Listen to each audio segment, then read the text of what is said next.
Boa tarde. Hoje estamos aqui com a doutora Patrícia Leite. Doutora Patrícia, muito obrigada por nos receber novamente no seu consultório. Agradeço a oportunidade novamente. E hoje o tema é olheiras. Doutora Patrícia, quais são as causas das olheiras? Eu costumo explicar para os pacientes, porque eles sempre me perguntam isso, que existem duas causas básicas, né? Uma delas é a cavidade orbital. Através dessa foto a gente pode entender melhor, né? Na verdade, gente, nós somos isso aqui, né? O esqueleto facial na região da órbita é um oco, né? Existem dois buracos aqui assim. Então, se o paciente geneticamente, estruturalmente já tem um esqueleto facial no qual a cavidade orbitária é um pouco mais funda, constitucionalmente ele vai apresentar os olhos fundos. É uma das causas das olheiras. E, em segundo lugar, a cor da pele dessa região aqui, que pode ser geneticamente mais escura também, como acontece em alguns casos nas virilhas ou axilas. Então, uma delas é a profundidade do osso da órbita e a outra causa é a cor da região. E tem algum outro fator, a não ser o genético, para que essas olheiras sejam tão escuras em algumas pessoas? Sim, existem alguns fatores que podem piorar a cor da pele, essa condição.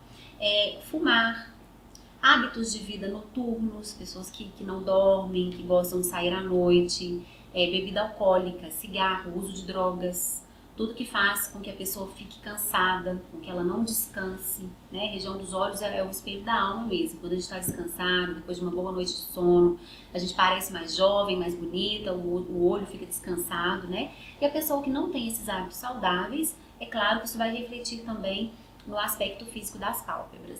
E também pessoas muito branquinhas, que tenham a região mais vascularizada.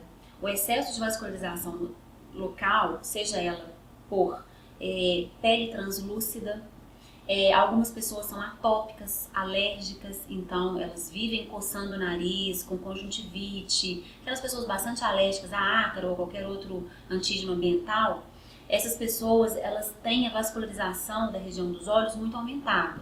Então elas têm geneticamente também uma vasodilatação na região.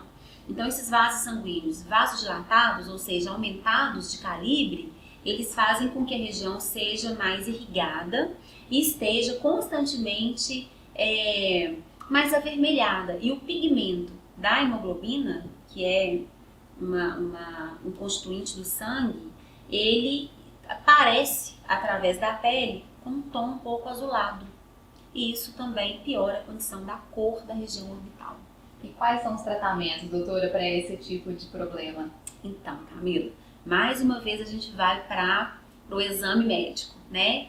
Insubstituível e pessoal e presencial, né? Se o paciente apresenta olhos fundos, caracteristicamente mais fundos, né? Ou porque ele tem o esqueleto da região orbital, como eu mostrei aqui na foto, geneticamente mais fundo, ou porque ele emagreceu recentemente, ou porque ele envelheceu, né, após 30 anos de idade, depois de principalmente 45 anos, um dos primeiros sinais do envelhecimento é a região orbital. O paciente perde volume aqui, porque os tecidos escorregam para baixo, então ele vai cair aqui no sulco nasogeniano ou aparecer na borda da mandíbula e vai faltar volume aqui. Ou porque ele perde gordura facial, é o que nós conversamos naquela conversa nossa sobre bichectomia, né? O paciente perde gordura facial, ou porque ele teve uma grande perda de peso recentemente, enfim, são vários os motivos. Mas uma das causas desse afundamento das olheiras é a perda do volume dessa região. Nesse caso, o tratamento é o preenchimento da região. Se o problema do paciente for mais de hábitos de vida, ou que ele é alérgico, ou que ele é muito branquinho, tem a pele muito translúcida, então essa pele é mais escura, aí nós temos que apelar pelos tratamentos a laser e também associadamente aos clareadores de uso tópico. Aí são alguns creminhos, né? Tem alguns cremes próprios para a região dos olhos, alguns peelings que também podem ser feitos na região. Né? Existem peelings que têm potencial clareador importante, ou laser. O laser também é bastante empregado para o tratamento de olheiras.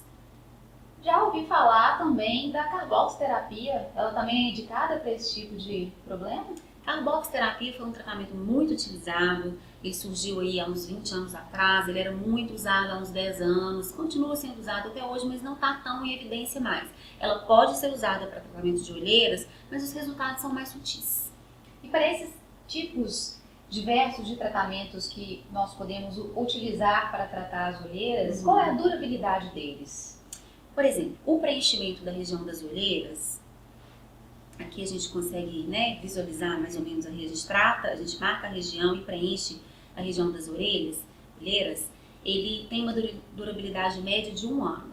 O único produto que pode ser usado para preencher olheiras é o ácido hialurônico, pelas suas propriedades reológicas, pelas suas propriedades físicas, enfim, por uma série de fatores, ele é o produto mais seguro, ele é o mais adequado para a delicada pele da região, né? Então, o ácido hialurônico no organismo humano tem uma durabilidade de 6 a 12 meses, cerca de 1 ano.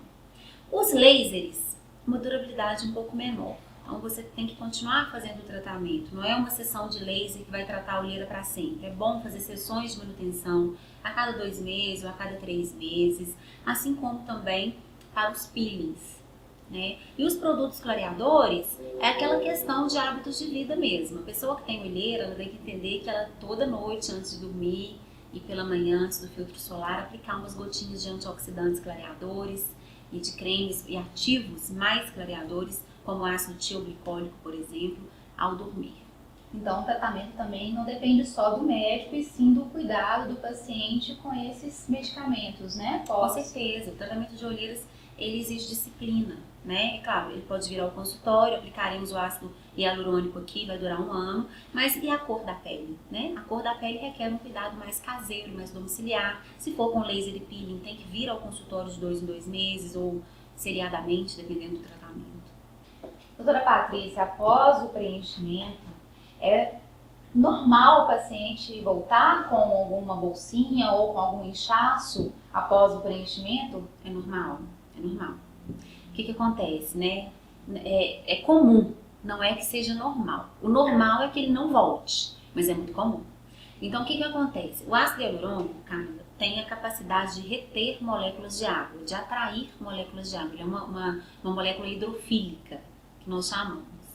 E ele tem uma capacidade de retenção hídrica tão grande que quando nós vamos trabalhar com ácido hialurônico na face, principalmente na região das olheiras, a pele é muito fininha, muito fina. A pele mede assim, muito menos de 1/5 de 1 milímetro. É a espessura da pele da região das olheiras.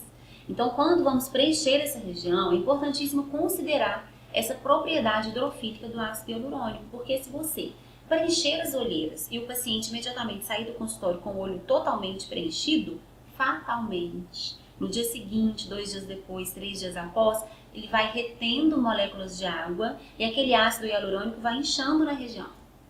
Aí é o paciente que chega aqui 1 semana depois, 15 dias depois, às vezes preencheu em algum outro ambiente e chega: Patrícia, olha as bolsas que eu arrumei. Falei, não, excesso de ácido hialurônico, né? Então, para a gente preencher as olheiras com ácido hialurônico, a gente tem que considerar essa propriedade física da molécula de ácido hialurônico e preencher 30% a menos do que nós gostaríamos. Então, eu aviso para o paciente na hora do preenchimento: olha, eu vou preencher, você vai sair do consultório com a sensação de que eu deveria ter colocado um pouquinho mais. É normal. Eu estou apenas prevenindo a formação de bolsas após o preenchimento.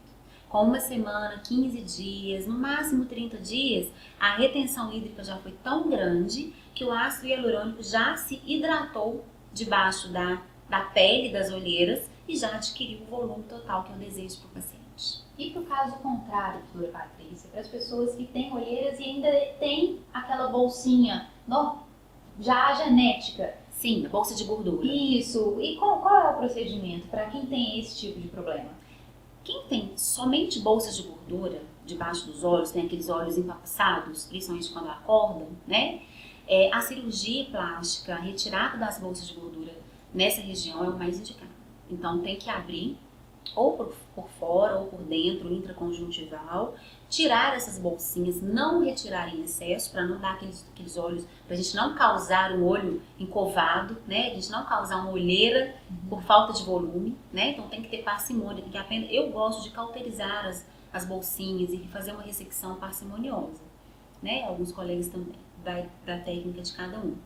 Mas quem tem as bolsinhas e o fundo, que também é muito comum, né? O ideal seria primeiro preencher aquele fundo com um pouquinho de ácido hialurônico para ver se a região, se não ocorre um aplainamento da região, porque de repente, preenchendo o afundamento que existe, eu consigo aplainar a região e deixar tudo no nível da bolsinha. Entende? Mas às vezes eu preciso colocar muito ácido hialurônico para chegar no nível da bolsinha e eu vou criar um olho todo empapuçado. Então, às vezes, a conduta melhor, depende de cada caso, é primeiro diminuir o volume daquelas bolsinhas, tirando parcialmente ou cauterizando, e depois de 1 ou 2 meses, preencher um pouquinho daquele fundo que ficou. E referente a essa cirurgia, como que é a recuperação ou o procedimento? Da retirada de bolsa, sim, é simples, é tranquilo. Bloco cirúrgico, exames pré-operatórios, uma boa anamnese, uma boa consulta médica, né? Uma vez que se decidiu que o paciente deve mesmo ser submetido a essa cirurgia, vai para o ambiente hospitalar, faz uma anestesia local na região. O corte pode ser por fora, quando tem excesso de pele, ou por dentro, quando o problema é só a gordura. Retira-se a gordura sutilmente, delicadamente, ou cauteriza. Pontinhos, recuperação, 1 semana, 2 semanas, já desinchou. E aí, posteriormente, a gente avalia novamente para ver a necessidade de preencher um pouquinho aquele afundamento. E é feito com anestesia local? Local. E sedação. Para as peles morenas, amigas, com os tratamentos de laser e tratamentos com ácido e medicamentos, como que isso se dá? Difícil. Aí nós entramos numa outra questão de risco, né? As tecnologias, a laser, elas são tecnologias que geralmente esquentam o tecido. E dependendo do tom da pele, peles mais escuras não respondem bem a essa temperatura alta. Elas podem responder com hiperpigmentação pós-inflamatória, né? Então, são aqueles casos de pessoas que vão tratar manchas ou olheiras ou uma região área mais escura com laser e acabam piorando a mancha. Ou seja, o laser esquenta a região, aquela pele não tolera aquela temperatura, ou seja, aquela pele responde àquela agressão térmica com mais melanina, mais pigmento. Então, dependendo da pele e dependendo do laser usado, da potência utilizada, a pele negra ou a pele mais escura pode responder àquela agressão térmica do laser com uma hiperpigmentação pós-inflamatória. Ou seja, aumenta a produção de melanina naquela região e a manchinha pode piorar. É o grande dilema dos lasers para peles escuras. Eu sempre falo com os pacientes, gente, pele escura ou pele muito reativa, ou pessoas que têm tendências a melasmas, elas devem evitar as tecnologias a laser. Mas se for uma pele clara, com uma olheira escura, pigmentada, uma região marrom, existem lasers potentíssimos e muito bons para tratar olheiras. E existe algum tipo de atitude que as pessoas possam adaptar no seu dia a dia para que ajude, além dos tratamentos que nós já comentamos, para que essas olheiras sejam, para que esse tratamento seja mais prolongado? Tem alguma outra postura? Medidas de vida, né? Tem sim. Medidas de qualidade de vida em geral, dormir bem, não fumar, não usar drogas, não usar álcool, não abusar do álcool, porque é muito comum tomar uma tacinha ou outra, mas não abusar.